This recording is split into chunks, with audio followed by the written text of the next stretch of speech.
because that was their staple food.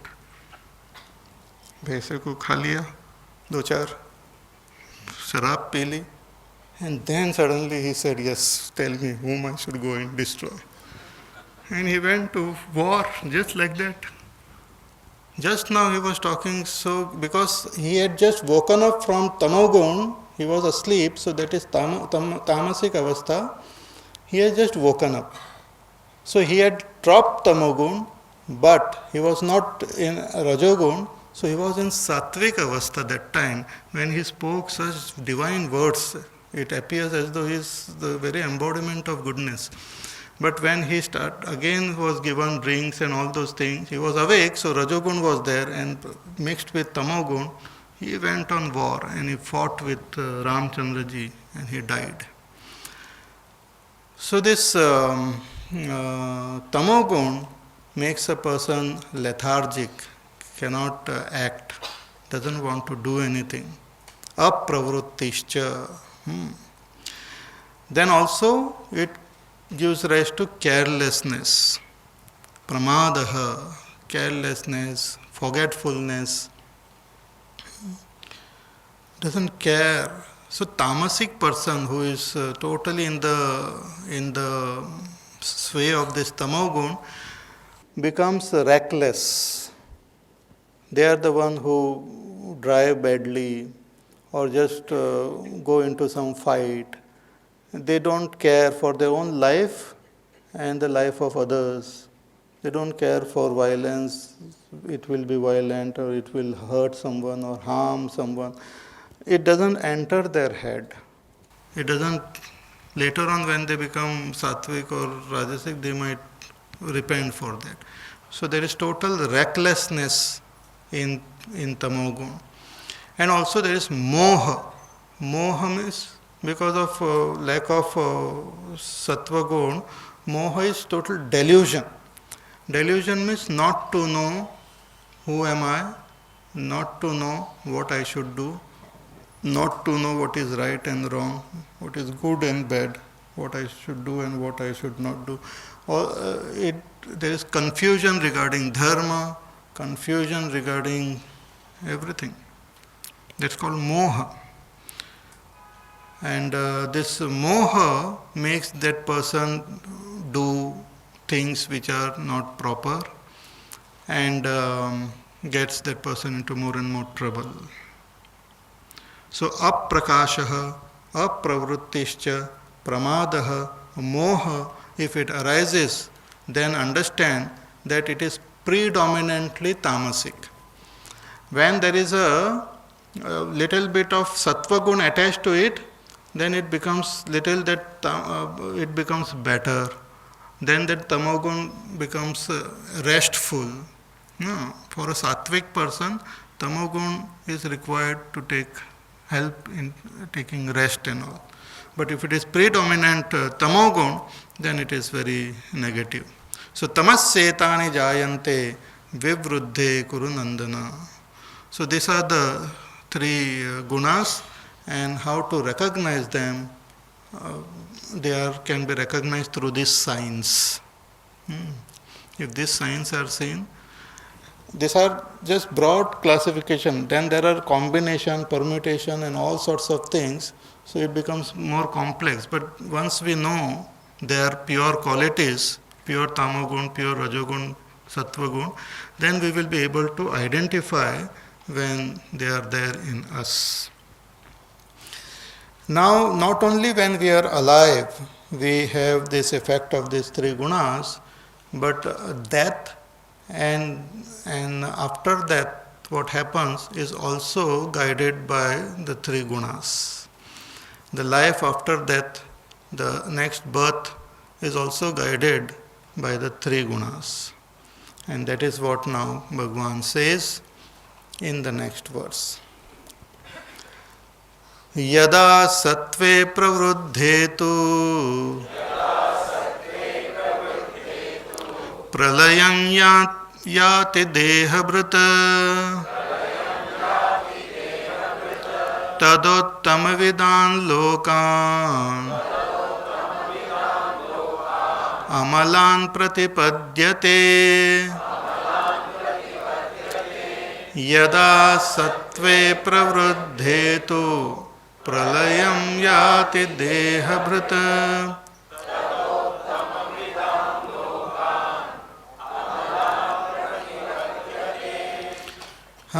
pralayam yati deha bhrita. When this one who is identified with the body, means I, the Purusha, who is identified with the body, who is holding on to this body, all of us who are holding on to your own body, the gross physical body, one day we have to drop it. It gets dropped.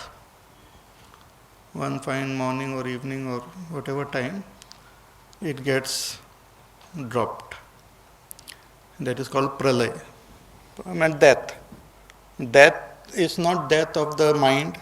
It is not death of your ego or intellect or your samskar and all.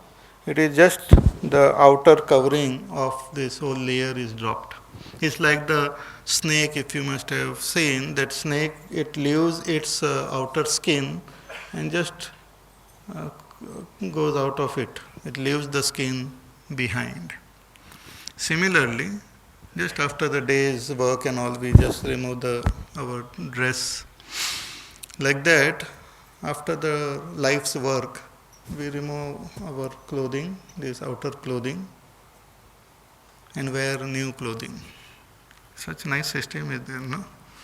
So, इस शरीर की परेशानी इस शरीर के साथ चली जाती है. And you can get another body. And that's what we had seen in the second chapter, that this body is like dress. And just as old dress we remove and put new, this body which is no longer useful for me is discarded and I take up another one. Now this follows system, it follows laws, it follows the laws of karma. It is not that somebody comes and asks us, but it follows the laws of karma. So here Bhagavan says, at the time of death, at the time of leaving this body, what type of guna is predominant in you, that will determine your next life. In Upanishad also it is said, कि या मति सा गतिर भवेत. Whatever be our mati, that type will be our gati. So here, suppose a person is predominantly sattvic, then he will have sattvic gati. If the person is predominantly rajasic, then rajasic and tamasic. So at the time of death, what is the predominant guna? That will determine our next this. So Bhagavan here talks about sattva gun, that yada sattve pravruddhetu, when a person at the time of death is in sattva gun, when the mind is absolutely calm and peaceful. Sometimes it happens actually, whatever be the disease, whatever the situation and all, suddenly before death, the person suddenly becomes very peaceful and very calm and all. By Bhagavan's blessings, all that, even the pain and this and that might disappear, person feels very calm and peaceful and all, and just drops the body. So if such a thing happen, Bhagavan says such a person goes to Uttama Vidam Lokan Amalan Pratipadyate. Such a person goes to a higher world, a world where the supreme knowers go. Means they go to a world which you can say, according to our scriptures, it is like Brahma Lok and all.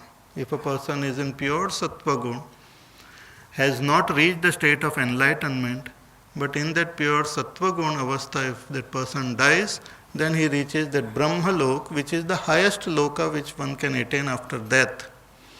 But if his Sattva Gun is little less, then the lower lokas will be attained. Or will get some birth in some other higher loka like devtas and all. So depending on the quality of our mind and the mood, we get the next birth. See, therefore, there are some great Mahatmas or even great people are there who come to know about their death, and they might just drop all other engagement and all and just focus their attention only on that. At least at that time, if we meditate, that will help us to go to have a better life form. The next life form will be better. So tadottama vidan lokan amalan pratipadyate. That loka which is amala, free from all impurities, that loka one will attain. Now this has to be comprehended properly, because a lot of people then have this feeling that that such and such person died, he was such a wonderful person, but at the time of death he was in coma, or at the time of death he was sleeping, then he was in tamogun. That means he might not have got this loka and all. What it means is at the time of death, in the sense when the person is conscious, what is the predominant quality which is there during that person's, that will determine the next. Need not be the final stage of death, but the predominant quality. For example, when you leave your home to come here, exactly when you have decided to come here may not be very accurately pinpointed. You might have decided a long time ago to come for these classes. Or some of you might decide on that day also. You saw that advertisement and okay, let me go and check it out. So that thought has come that I want to go to that class. Then after that, lot of other thoughts and other things and all will come. But that thought is very powerful. That thought will determine whether you will come to this class or not, and how powerful it is. So that thought is your last thought which brought you here. Not exactly while coming out of your house you might have switched off the light or done something and all. That is not considered as the last thought. The last thought was with what determination you came. What was the determination? So similarly, when a person dies, with what determination and what conviction that person has reached till then. What is my conviction? What is my philosophy of life when I die? That will determine the next life. What is my philosophy of life? What I think of myself? What is the world? What is God? What is my deep inner because my conviction propels myself into different life forms, not just a thought like that. So that is very important, that throughout the life we should try to make our conviction more and more sattvic, more and more positive, more and more better. That will help us in our life. So if I have a sattvic positive conviction, like in 8th chapter also we had seen, that Bhagavan says that at the time of death, one who chants that Om and takes his whole attention on me and totally dedicate his whole personality to me and consider me as his final goal, when such an attitude he brings, and then at that time when that happens, that person reaches me. Because this body holds us, ties us to this to this system. We are caught in this body. So at the time of leaving the body, if we have proper attitude and all, it can help a person to transcend this samsara. See, when we are meditating, however deep we meditate, still the attention remains on the body. But at the time of death, the attention automatically gets dropped. Body seems to be far away. I think so, huh? Because I have not died, so I don't know. So body seems to be like a far away object, like pata nahi kiska sharir hai. So one just so this the time of death is very important for the next birth. Now Bhagavan talks about what happens when a person dies in Rajogun. Rajasi pralayam gatva karma sangishu jayate tatha pralinastamase मूढ़योनिषु जायते रजसि प्रलयं गत्वा कर्मसंगिषु जायते.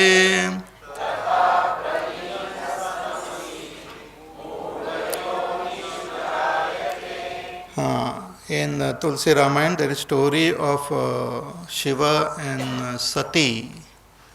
So this Sati had gone to her father's house, Daksha Prajapati, and there she saw that the father had not kept the proper respect for her husband. He had not offered him proper worship and all, and she gets very annoyed. And then she curses her father, and then she decides to give up her body.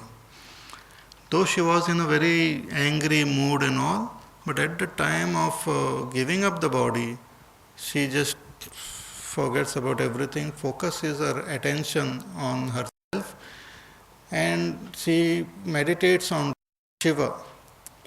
Meditates on Lord Shiva, and she desires deeply that may I be born again, and may I again attain Shiva. May I be his wife again. So with that deep conviction, she leaves the body. She burns the body with her yoga shakti, and she is born as Parvati. And right from childhood, when she didn't even know what is happening, she developed that attraction for Lord Shiva. Our Naradji had come, so Naradji saw her and recognized her that she is not an ordinary child. She is Sakshat Sati only, as born as Parvati. So Naradji told her and her parents also that she should do tapas to attain Lord Shiva. That time Lord Shiva had decided not to marry. He was a Jhanjat, I tell you. So let me not marry, I will just sit and meditate only. He had decided not to marry Lord Shiva. His decision. But Parvati, when she was born, she decided that I will marry him. It was a big competition like. And Naradji was her guru. Naradji just came and he said, you do this tapas. With faith in me, you do this tapas and you will attain Shiva. Naradji also knew that he is doing, he has decided not to marry and his meditation and all. Nothing doing, you do tapas. The power of tapas will make him marry you. Then lot of other rishis and other devtas came to distract her. They said, what, why you are doing so much tapas for Lord Shiva? Why don't you get married to Vishnu Bhagwan? He is better suited to you. He is suited, booted, coated and all. And Lord Shiva, he doesn't have a home to stay. He is a pakkad, like a Mahatma. So he doesn't have a home to stay. He doesn't wear proper clothes. And he has got all these strange friends with him. All bhoot, pret, pishachar.